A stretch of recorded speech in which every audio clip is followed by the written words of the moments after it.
projects are on just an introduction to dealing with probabilities. The third project is an introduction to using Monte Carlo methods for approaching probabilities and also supercounting. And the fourth project is a way of doing something called Bayesian analysis using a more approachable technique than is usually used mathematically. So what they all are, they're all tied to probability. But I've kind of done them in a way that most textbooks would never approach it. If you look at that free textbook I gave you, it's 700 pages long. I'd say close to 80 to 90 pages of that is explaining probability and all these individual tiny little nuances, which are kind of unnecessary. You can get probability across in one or two big ideas, and that's what the first two projects are. Big idea assessment. Let's crack one open and take a look at it. Let's crack. They're already linked. They're already uplinked. You can already get to them. I think I pressed schedule page. Oh, it's over here. First one's doing week 3. Intro, basic probability. Oops. Here it is. Now, it's a little bit reedy. In other words, it kind of sits like a section of a textbook. It sits like a section of a textbook. You don't have to read all of it. If you're getting the point, you can skip to the end and get to the part that you have to do to turn in for submission. But realize, of course, if you get to somewhere where you get stuck, you can always go back up and look at where you get stuck. So then you have to ask yourself, okay, Rule, since you type 20-page documents, what do I have to do? What actually gets done? Well, if you look over here, I've given you a little image here, where it says 4 points in parentheses. The stuff you do will be marked with points. So if you go to this and you scroll down, eventually, I think it's at the very last page on this one. There it is. Oh, no, there it is. 2 points each.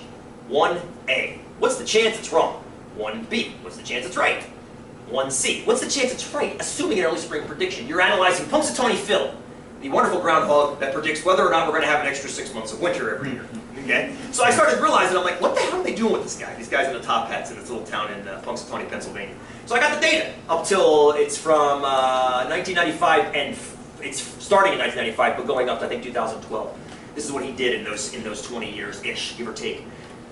You'll be analyzing those data to see if there's any kind of a relationship between what he says and what actually happens. And at the end, I asked you, what do you think? Should we feel better about his prediction being right when he predicts an early spring or a late one? Why?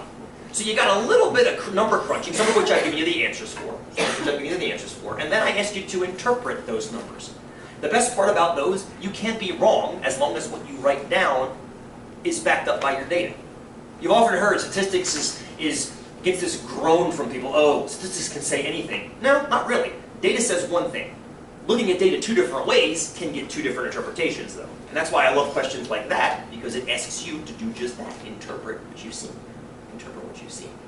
So you see those things that are in red, the answers that are in red? I just want you to show me where you got your answer from.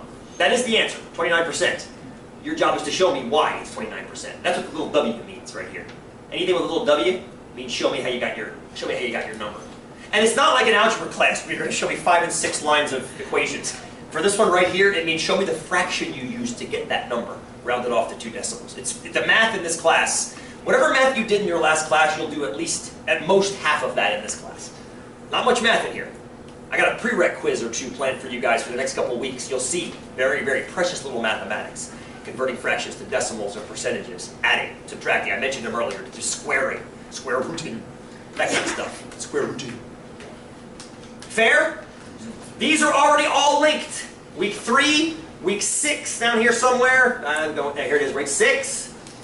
Week 8 and week 10, which means you can start working on them right now if you wanted to. I would go in order if you wanted to start working on it. I would start with that first one and start working your way through it. When are you going to submit them? Before class on its due date, which is week 3, before the class starts. There is no link for that one yet. I haven't gotten that one uplinked yet, but that means you can still work on it.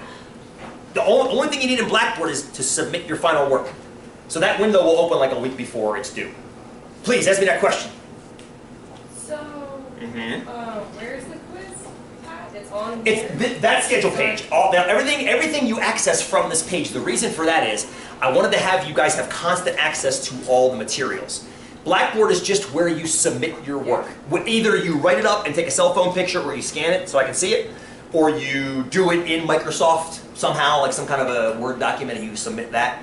Okay, and you get to this page from there, Yes, ma'am. You got it. Course description or course information or course description, whatever that link And says. so you said the week 1 quiz, the link isn't up yet? That one is. We'll come back to that after we take our little break here. I promise to get to that week 1. It's only quiz is hyperlinked right now. Okay. But I haven't explained to you why I'm such a bastard to give you a quiz on the first week. We'll talk more about that momentarily. Thank you for those questions. They were very, very good. Let's take 5. I hate running class all the way through because, well, it's hot in here, obviously. Has it gotten cooler?